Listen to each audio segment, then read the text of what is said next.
Hey guys, welcome back to 24 Hours Inside. Tonight we're here with Kenny. Hello, my name is Kenny. Kenny, tell us a little bit about yourself. I am a graduate student. I am attending the City University of New York, and I'm planning on getting my master's degree in history education. History education, that's an interesting field. Have you always been studying for that? I have always enjoyed history since I was a kid. Even at undergrad, I got my bachelor's in history. Was there something you read that originally got you into history, or something you saw, or what motivated you for pursuing that? I don't know what really motivated me, but when I was a kid, I really loved reading books, watching documentaries, and at the same time, I come from China, and there's a stereotype where most Asians are supposed to go into the math or science field to be doctors, lawyers, but that really didn't interest me. I really like debating people. I love teaching. It was fun. That's interesting. Is there any other hobbies you have? Or what do you do during your downtime? Oh, languages. Learning languages. I'm a polyglot. I speak 6 languages. Wow. So I feel like learning languages is hard for me. What's some ways that mechanisms for you to learn language? I have always used YouTube because of we are entering the 21st century, of course, and there are lots of technology like YouTube. It is able to help us understand mostly the grammar and the greetings of the language, which I love. Cool. So you study history. Your passion or hobby is learning new languages. So I feel like, what about like a job in the UN? Is that something you want to do? Or like what careers would you want to pursue after you're done with your degree? My friends have always told me, since you are a polyglot and you are very talented, why don't you go to the language field, like in the UN or the State Department? To be perfectly honest with you, that sounds like a great idea, but it's a lot of risk because it's very competitive and you have to make sure your languages are, tip-top and perfect. I just look at it as a hobby. I wouldn't like to use it for a career. What I most want to be is a historian, in which I want to publish my own books about colonial history. So how would you go about accomplishing that career? I plan on getting my master's, actually additional master's, at Yale or Harvard, or probably get my PhD in colonial history. So is this like the video you're going to send Yale and Harvard, like, hey guys, my name's Kenny, been studying history for a long time, polyglot, you should get me in. So is this like the video you're going to be sending them? Yeah. So we can just, after we're done with this interview, we can just package and ship it to Yale ahead of time, and we'll get you in. I wish, but they're going to probably require a writing sample of my work. My parents have always wanted me to attend an Ivy League university, and I believe, hey, just because you attend those universities, it doesn't have to automatically mean math, science, pre-med. No, it can be other professions, as long as you get in and you are happy. Cool. So personally, I always thought college was a waste of time, honestly, just money-wise, and I feel like whatever you really want to do, besides maybe like a doctor or something you need real hands-on training, you don't really need to go to college. How do you feel about that, or how? I'm one of those people where I do believe education is important, but with all due respects, please respect my views on this. College is not meant for everyone, to tell you the truth, because not everyone was meant to go to college. We have a big population, and that means we have very talented people. I favor vocational schools and apprenticeships where people can learn on the job. Okay, so if you could, let's say, change majors, what would it be? It will definitely be linguistics, and I would like to double major. My second one would be English, because I want to understand English grammar better. We take it for granted as, Native American English speakers, but we never learn, the syntaxes and grammar, which is difficult. That's true. Because Microsoft Word doesn't autocorrect grammar. Of course it doesn't. It's very basic. It doesn't go, far enough to help you. Someone should create an app that corrects grammar in Microsoft Word. I agree.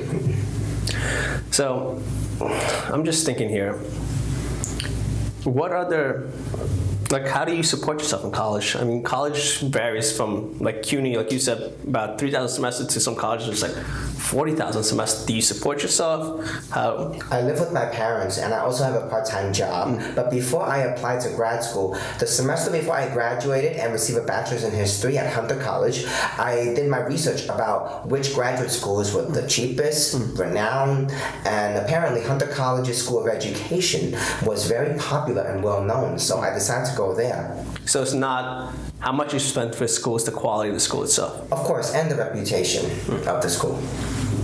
Okay. What are you like? What you don't like about being a grad student? What I like being about grad student is I'll be the first in my family, to be in grad school, especially a male in the family, because most of my other family members didn't, finish school because of political reasons in their countries. But what I don't like about grad school is the workload. I mean, I shouldn't be surprised actually, I'm sorry, because when you're in grad school, the pressure is going to be, more extreme. But I didn't know the professors were much more stricter in their grading. So I guess I personally just graduated from undergrad. So if you had to label the difficulty in undergrad and difficulty in grad school in 1 to 10, what would be undergrad, what would be grad? It really depends on people, but undergrad would really be like a 4, while grad would be like a 9. Wow. Because grad school is mostly an apprenticeship, you know what I mean? Grad school, if you are majoring in grad school, the same one as you did for your undergrad, it's like you're climbing the ladder. You're just utilizing the skills that you have learned from undergrad to help you with grad. For example, in undergrad, as a history major, all I have to do is write papers and write research papers. For grad school, it's simply just like that, but I have to be a little more specific and I have to find more sources. So it's kind of the same thing, just more specific, as you said. So it's more requirements are more stricter and more assignments. The professor expects more from you. If you probably made a spelling error or if you weren't specific with your thesis and it's not as clear as your undergrad, the professor might not really, kill you for that. But in grad school, that's a huge disappointment to the professor. Interesting. So you know how some people say the journey is better than the end result? How do you feel about that in terms of your education process? My education, to be honest with you, it really was a good idea that I went to college. It was a wonderful journey because I actually learned more from college, actually, as a history major. With my writing skills has drastically improved in contrast to high school. Because when I went to high school, they kept saying, once you graduate with your high school diploma, you are good. Now you have to go to college and you'll be great. But when I entered undergrad, I didn't know how to write I didn't know how to write formally and critically, and my professors always gave me C's in my papers. So your level has improved from time? Of course, to a B plus to an A minus. That's pretty level. So let me ask you this. If you could skip the whole undergrad, grad school and just go into your career choice, would you?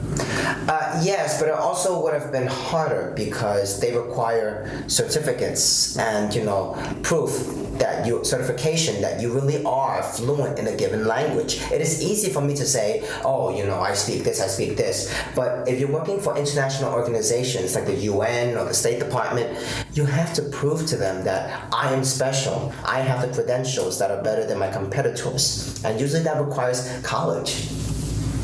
Yeah, before, like you said yourself, high school was the equivalency of, hey, you get a high school degree, you can get a job. Now college is the equivalency of a high school degree, and I guess grad school is the equivalency of an undergrad degree now. Of course. So, I'm just thinking. Okay, let's go with this. What do you enjoy about being grad school? I know you said writing papers isn't fun, but what do you, besides like the hard work itself, like what do you think grad school is about? I think grad school is mostly about harnessing your skills to be a better historian, especially if you're a history major like me, because I'm taking more history classes and I get to write more papers. I get exposure to lots of research opportunities, to archives and museums that I've never been to before. That's pretty cool. I get to see documents that were written. I know a lot of people don't find history interesting, but I have seen documents written from different centuries. If you touch it, you feel like you were there. And it really is amazing opportunity. So is that what you want to bring back to people? Once you get your degree, you want to provide the same level of experience, I suppose? Correct. I'm known as an excellent communicator to my friends where I am able to explain history or teach languages in a simple way. And because I would like to be a high school history teacher, if I am able to get my hands on these beautiful sources like Declaration of Independence or whatever, I will be able to explain to the kids the significance of these documents in an easy way. You can always do what Nicolas Cage did in his movie. Yeah. Just steal the Declaration of Independence, put a fake one in there. Maybe one day, when I have the creativity, the power to do that. Well, we'll find the power for you. Yes. We'll start a Patreon for you, help you get the Declaration of Independence for one of your classes. Anything is possible. So you said you want to become a teacher. What skills do you think you need? Because personally, high school students, think, are one of the hardest ones to teach because they usually don't respect you that much. Because they're kind of the same age as them. They're like, oh, who's this guy teaching me? Of course, but the thing is, I get to teach history. That's a field I love, but it's also going to be a little tricky because how are you going to make 30 adolescent kids in a classroom interested in old people stuff like they told me one time when I was observing? I think I'm going to be a great communicator. I'll be able to teach the material in a fun way to understand, and I can understand from their point of view that they are reaching puberty and they need time to adjust. So how would you handle like a rowdy kid who says, no, I'm not even gonna be here. I'm not gonna listen to you. How would you handle situations? I'll try to understand why are they trying to do this, because in the education program, they required us to take a course called Educational Psychology, where we are able to understand the adolescent's mind. I will be able to understand some of the conditions or factors that might explain why they're performing this, and I can try to utilize it in my classroom. So you're saying for your career choice, you kind of need to go to college to grasp more basic understanding of the human mind, and you improve yourself as well. Of course, and it's a requirement by the state that we have a master's degree to teach in New York State. True, but you can also teach international students with just a college degree, like a grad school, undergrad school degree. Yes, but it will be amazing because at least my goal would be eventually to teach the high school kids how to write. I don't want them to make the same mistake as I did, where I didn't know how to think critically, analyze critically, and I really hope they would be able to do that by the time they finish my class. Okay, cool. Would you be giving them homework as well? Not as much, but I'll be like the grad school professors where I'll be a little lenient with grading. Maybe I'll be a grammar Nazi when I'm reading their papers. I'm going to say, what do you mean by this? What do you mean by this? Be specific. This is not a thesis, so they get to see. And if they ask me, why are you doing this to my paper, Mr. Zhang? I can say, because when I was in college, I got that same treatment too. So it's just a step to become a better writer. So you're saying you'll be different than the other teachers. You're not going to be spiteful. You're going to actually try teaching people and let them learn. Of course, I'm going to make sure that the students actually learn how to improve their skills in writing. Okay. So Kenny, do you want to give any words of wisdom to the other people who are watching, who think about if they should go to grad school, they shouldn't go to grad school? Well, my final words are going to be, it wasn't meant for everybody for college, but if you really are determined for college, always have to think smart, and you must always know how to write critically and be prepared for anything. Thank you, Kenny. I really appreciate you coming. I just want to say, before this interview, I thought college was a complete waste of time. Now, I think it's relative. It depends on what you're majoring in, what you're studying. Like you said, for you, it actually helped improve you. And I think, like you just said, some people college is worth it. Some people it's not. Thank you guys for coming for 24 Hours Inside, and see you next time. Bye.